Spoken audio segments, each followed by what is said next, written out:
Tumulto na Assembleia Legislativa, aprovado em sessão extraordinária o projeto que muda a Previdência Estadual. A alíquota de contribuição dos servidores vai passar de 11% para 14% até 2018, medida que gerou revolta.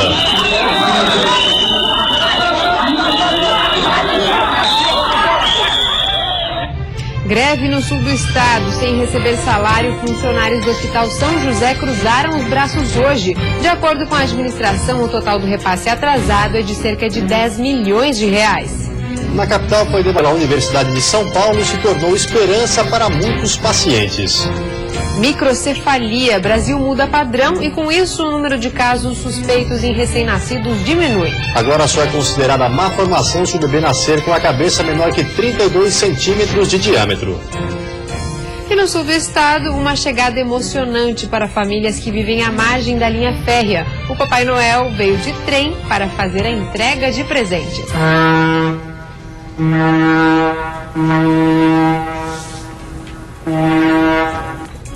O Band Cidade desta quinta-feira já está no ar.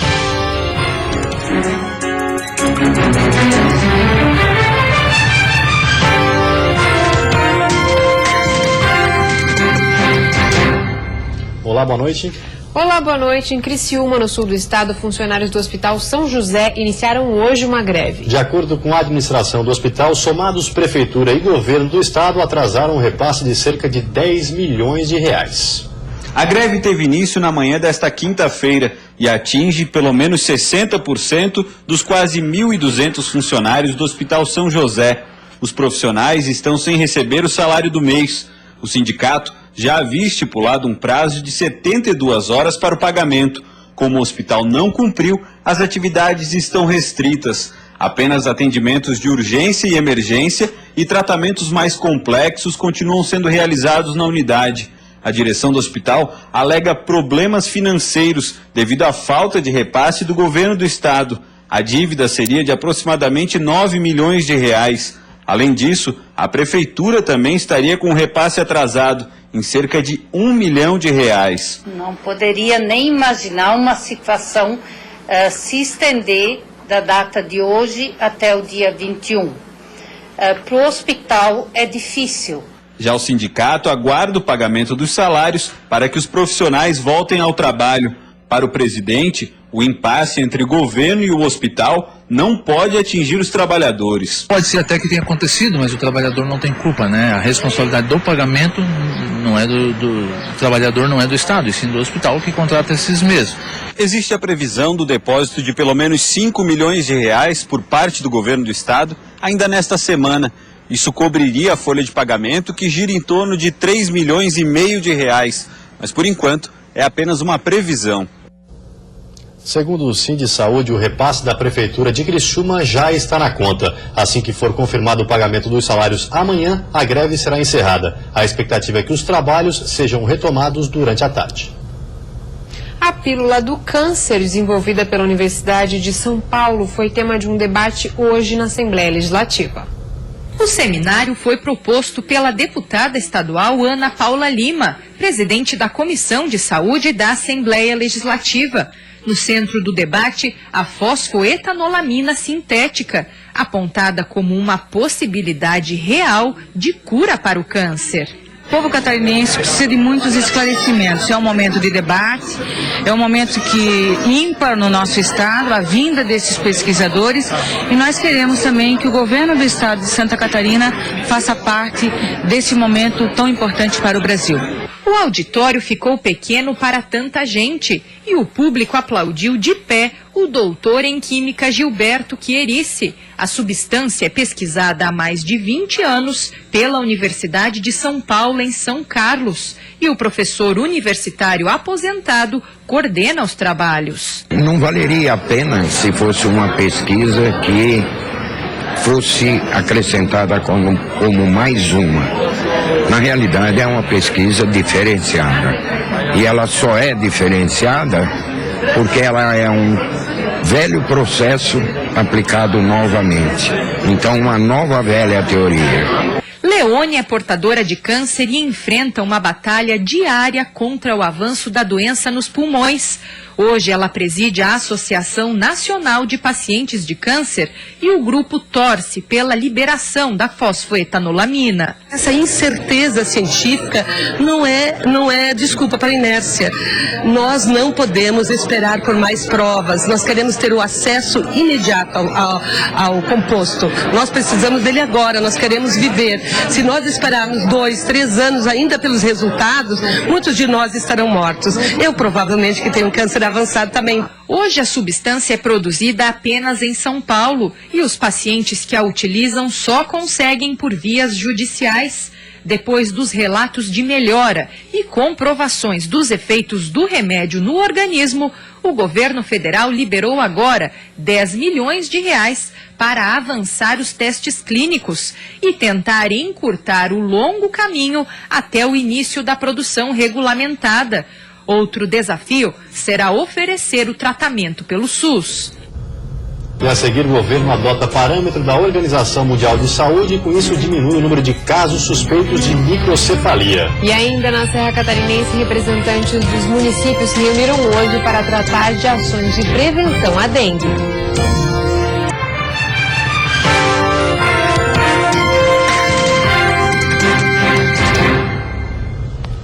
O número de casos suspeitos de microcefalia em recém-nascidos deve cair no Brasil e não por causa do combate ao mosquito que transmite o Zika vírus. O governo mudou o padrão que define quando existe a má formação da cabeça do bebê.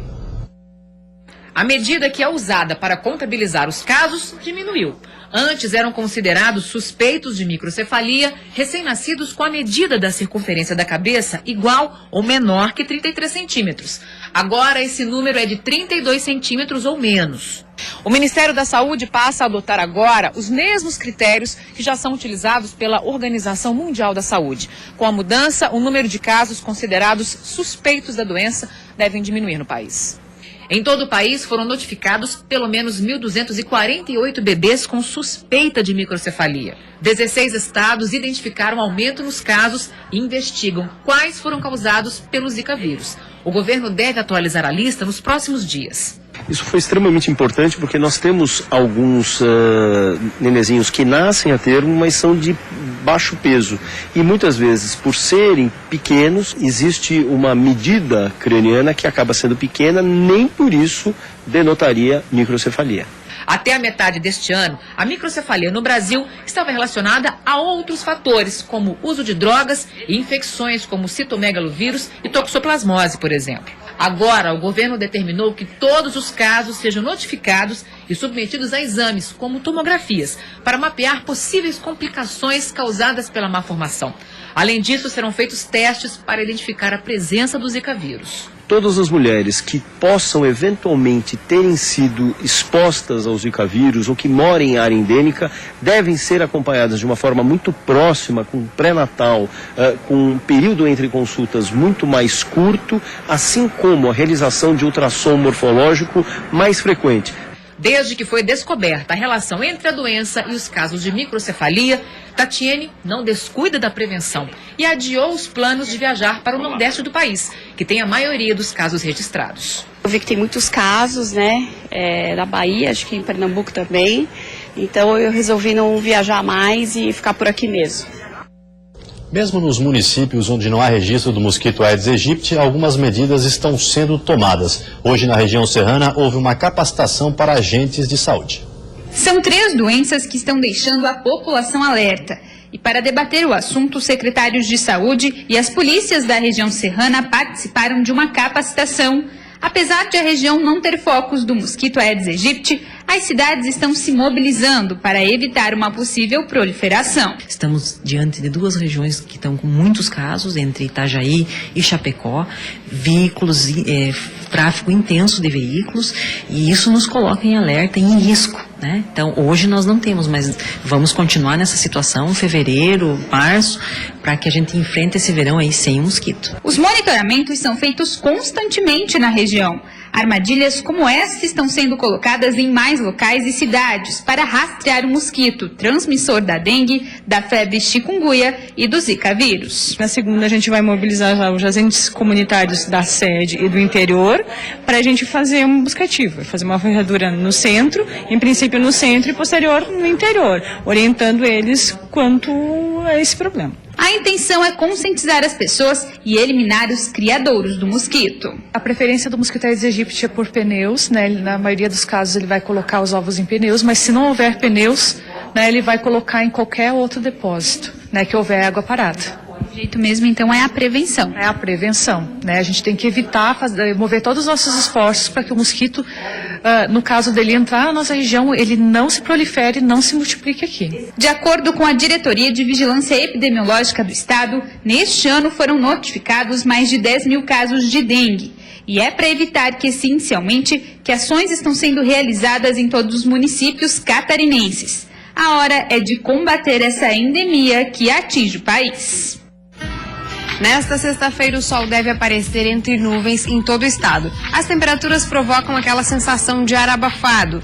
Podem ocorrer pancadas isoladas de chuva e trovoadas no decorrer da tarde e da noite. A previsão de máxima no estado é de 31 graus no oeste. No litoral sul e Vale do Itajaí, a máxima chega aos 30 graus. No litoral norte e Planalto Norte, máxima de 27. Na Grande Florianópolis, as temperaturas variam entre 18 e 25. E na Serra Catarinense, mínima de 13 graus.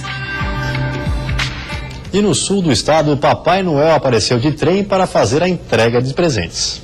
O bom velhinho, o sorriso no rosto das crianças, o clima de alegria no ar. Estes são velhos conhecidos nesta época do ano.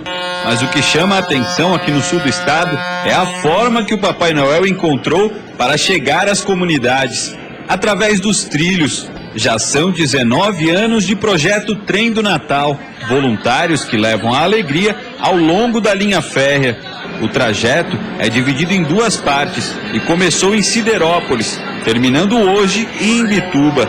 Ao todo, são 16 paradas programadas. Muitas crianças que moram ao longo da linha férrea não têm acesso a um abraço do Papai Noel. Essa é a nossa intenção. E ele chegando assim de um jeito diferente é ainda mais especial, né?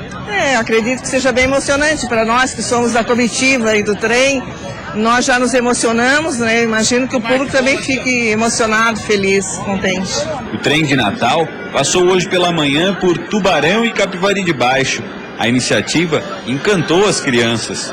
O que tu ganhou aí? Tu gostou? Como é que... Eu ganhei o trem e a bola. E tu gostou? Gostei. E trouxe também alegria aos adultos.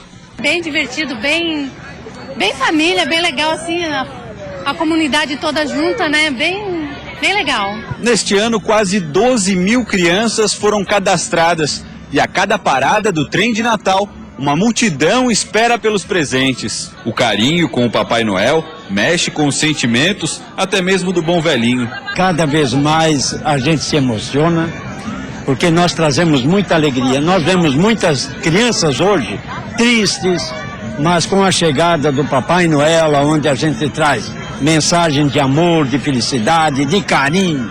Seja qual for o transporte, seja qual for o presente, o clima de Natal nesta época do ano toma conta das pessoas e torna até mesmo os pequenos gestos de carinho mais que especiais, não só para quem recebe, mas também para quem distribui. Eu quero desejar a todos os amigos da Band, né, um feliz e abençoado Natal. Feliz Natal! Catarinense, o Internacional de Lages apresenta 5 novos reforços. Clima de disputa começaram hoje no meio oeste do estado os Jogos Abertos de Santa Catarina.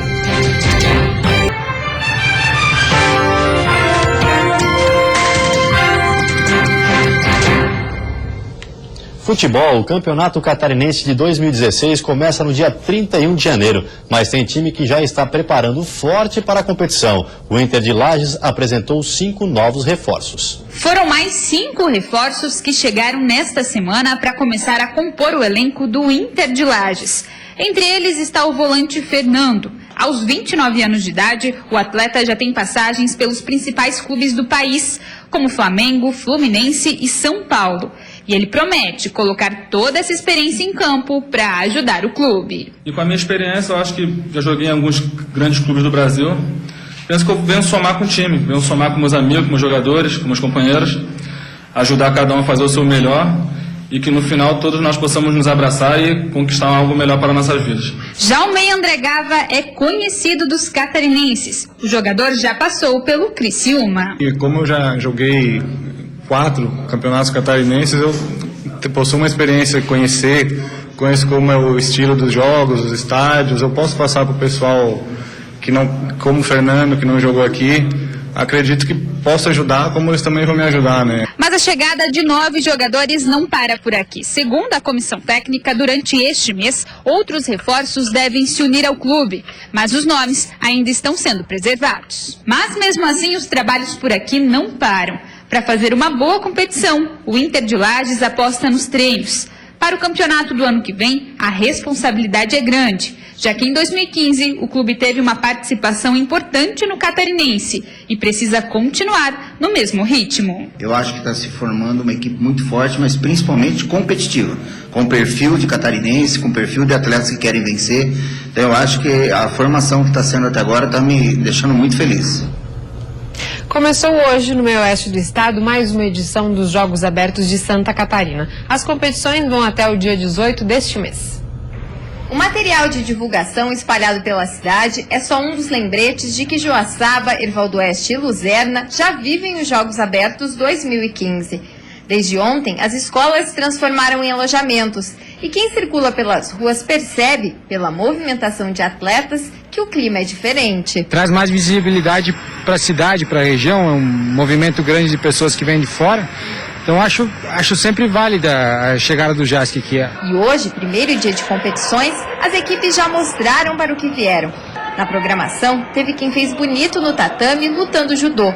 E nas quadras, modalidades como futsal, vôlei e handball. As competições seguem até dia 18, sendo que superação de limites, determinação e vontade de vencer farão parte do dia a dia dos atletas. E com 26 modalidades sendo disputadas, quem gosta de esporte não pode deixar de prestigiar. Quem sai de Tubarão para vir a Joaçaba, né, prestigiar, valorizar o esporte catarinense, ver como é que está o cenário do esporte hoje em Santa Catarina. Ao todo, são mais de 58 delegações e cerca de 6 mil participantes, na mais tradicional competição esportiva do estado. Todo mundo treina, não só para vir aqui para ser campeão, mas a gente é uma forma da gente se reunir e buscar. A gente traz as mais novas também para buscar experiência, faz amizades novas e a gente sempre se dedica todo ano, assim. Não é uma coisa que a gente leva para a vida. Todo mundo tem trabalho fora, tem emprego, então a gente concilia os dois para poder se reunir aqui no JASC. E a seguir, a rodoviária de Florianópolis ainda passa por reformas. A obra só deve ficar pronta em 3 meses. E ainda dia tumultuado na Assembleia Legislativa. Aprovado hoje em sessão extraordinária o projeto de mudanças na Previdência.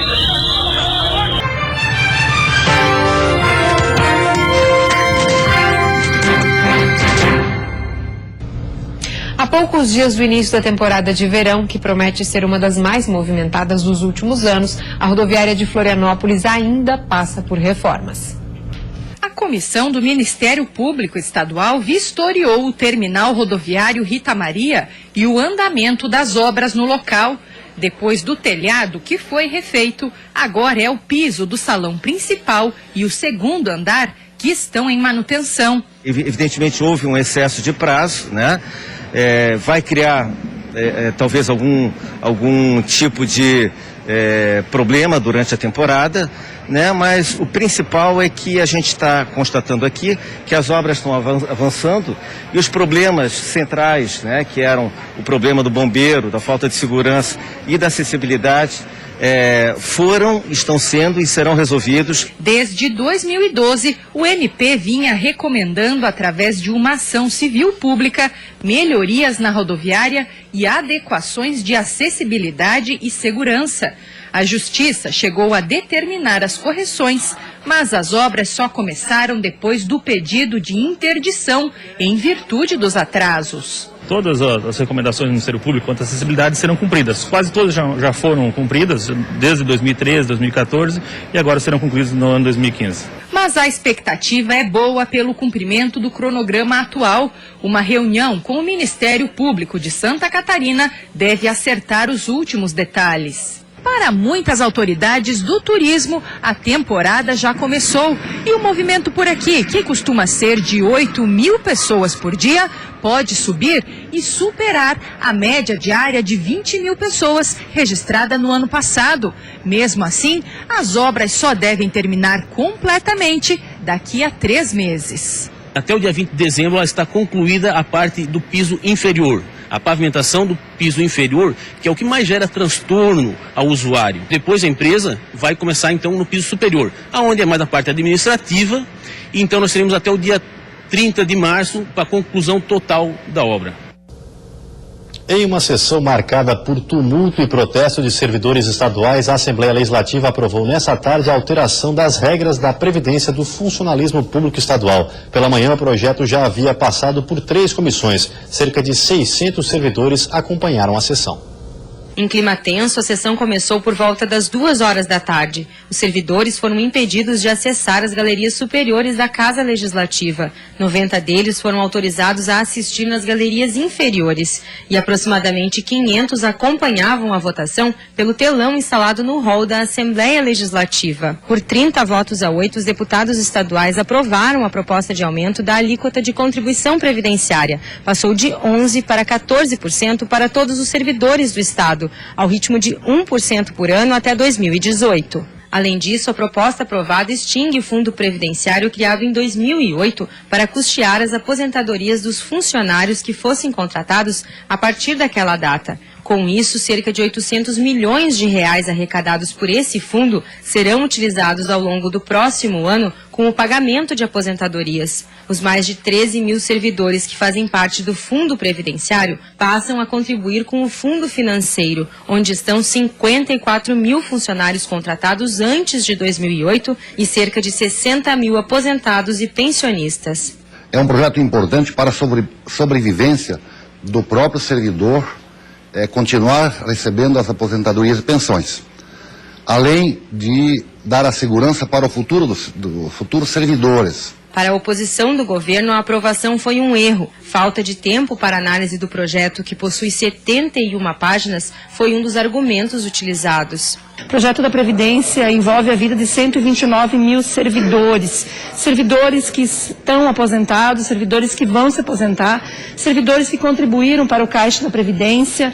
E nós, infelizmente, fomos impedidos de realizar audiência pública, de diligenciamento, pedindo explicações, e não tivemos acesso aos cálculos atuariais do governo. Quando a votação terminou, os servidores tentaram entrar no plenário e a Polícia Militar precisou intervir. Em um cordão de isolamento, os policiais impediram a entrada dos servidores. Até a tropa de choque foi chamada. Isso aqui é um país democrático. Nós estamos num Estado democrático. Agora, milhares de servidores foram roubados dentro dessa casa, aonde cerceados pela polícia e tratados como se fôssemos bandidos ou marginais. Os servidores estaduais já estão planejando acionar a Justiça para tentar barrar a lei. Nós vamos procurar aí a Associação do Ministério Público Catarinense e também a Associação dos Magistrados Catarinenses, porque inclusive o Ministério Público Catarinense nos ajudou, oferecendo para nós aí e colocando à disposição para poder discutir essa questão. E antes de encerrarmos, vamos ver como está o trânsito ao vivo aqui na capital. Você vê imagens das pontes Pedro Ivo Campos e Colombo Salles, movimento bastante lento, praticamente parado, para quem deixa a ilha de Santa Catarina. Em Florianópolis faz 24 graus nesse momento. E você fica agora com o Jornal da Band. Uma ótima noite a todos e até amanhã. Uma boa noite para você. Até amanhã. Ho, ho, ho. A day or two ago, I thought I'd take a ride. And soon Miss Fanny Bride was seated by my side. The horse was lean and lank, misfortune seemed his lot.